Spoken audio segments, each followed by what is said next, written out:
Vodka záhy dává rýmy se tmou, předně tláhy míjej kolem důc, i kaskády září jí očí slou. Láska vábí krásou roztodivnou, bez ustání písní stále stejnou, projevá i hájí ji spoutanou, zvěda kávy šálí. Tak dnes budeme skúšať Hondu CB1000R.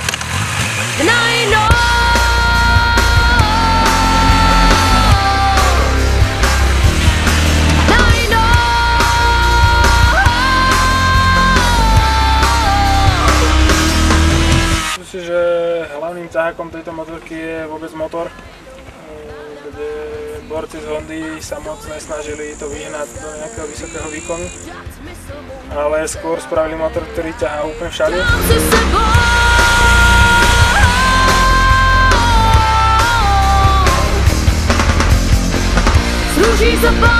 No, ja si myslím, že hlavným ťahákom tejto motorky je dizajn.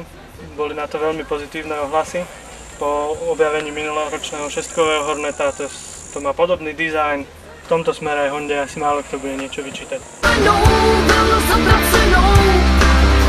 Když se náhle zkázně, když se na to dívám, už se o tom zpívám, ať se vrána krásně, můžu si pomilovat krásně, tak volíme večíry radost. Obrzdenie CBčky sa starajú radiálne štvorpiestiky Tokiko. Nemám k nim žiadne špeciálne výhrady, ale myslím si, že už by Honda mohla prejsť k sériovej montáži pancierových hadic. Napriek tomu ja by som troška mal nejaké výhrady voči tým radiálkam a to len z toho dôvodu, že veľmi podobné brzdy, neviem teda či sú to není také isté, sa montujú na CBR-ku 600 a nástup brzd na tej CBR-ke bol oveľa lepší.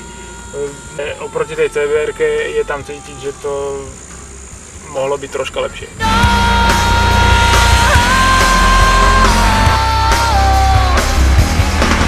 Takže dizajnovú lehovodku je určite aj výfuk, viac menej mota centralizovaná znovu pod motorom a veľmi krátky tlmič. Vyzerá to dobre, funguje to dobre. Nemyslím si, že to funguje až tak dobre, a to z toho dôvodu, že stupačky nie sú samé o sebe položené nejak extra nízko, ale tieto trne, ktoré z nich trčia, sú úplne extra nízko a pri ostrejšej zákurde sú okamžite na zemi. Ak vám náhodou odpadnú, čo sa na druhej strane stalo, tak môže dojsť aj k tomu, že si usteliete niekde, pretože motorka sa celá nadľahčí a vyjdete von.